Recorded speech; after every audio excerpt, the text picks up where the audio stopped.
Lutuin natin ngayong tanghali, nilagang tata ng baboy. So pinakuluan na natin tong tata. Yung unang kulo niya tinapon natin para mabango-bango. Tapos pinakulan ulit natin.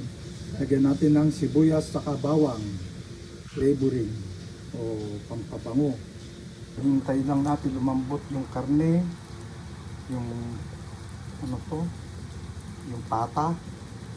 Kasi ito, pinakuluan natin. Yung unang kulo niya, tinapon natin, yung unang tubig na kulo niya para mabawasan yung lansa.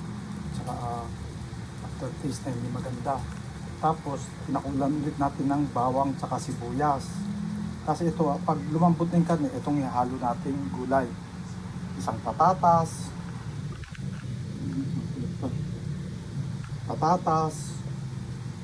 bagyo pechay, tsaka repolyo, cabbage.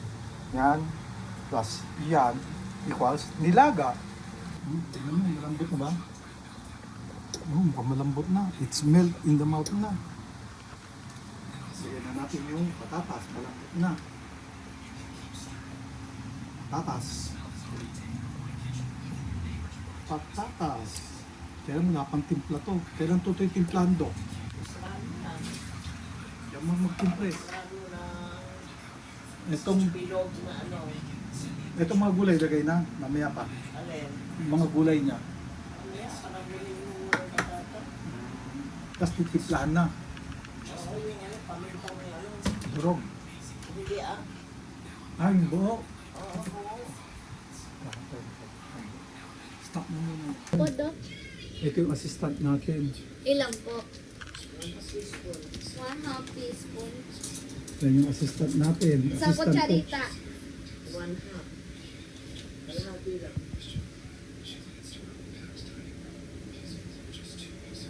Yan. Yan. Ano pa ang ititimpla, Dok? Ilalagay na rin. Lagyan mo na ng asin. Wala namang diferensya. Himalayan salt. Oo, masarap. Okay, so hanapin natin ang Does it matter kung ilagay mo ngayon o mamaya? Hindi makita. oh my God. Buksan mo. Ang laki-laki nun eh. Buksan mo na. Andiyan na pala eh. Kung ahas yan, tinuka ka na yan. Nayari ka na kung ahas yan. Tama na? Ewan ko, sige. Pwede na siguro yun. Pag kulang, di patis na lang sila.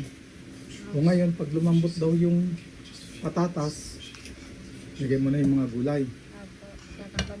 Okay. Ito na yung nilutong nilagang tata. Ngayon, tignan natin kung masarap. Yan. Tignan natin itong niluto natin. Lagyan natin ang gulay niya, is repolyo.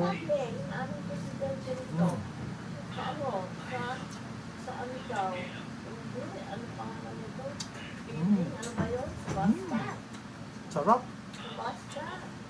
Sarap kung ang galing kong magluto, pwede nang mag-asawa.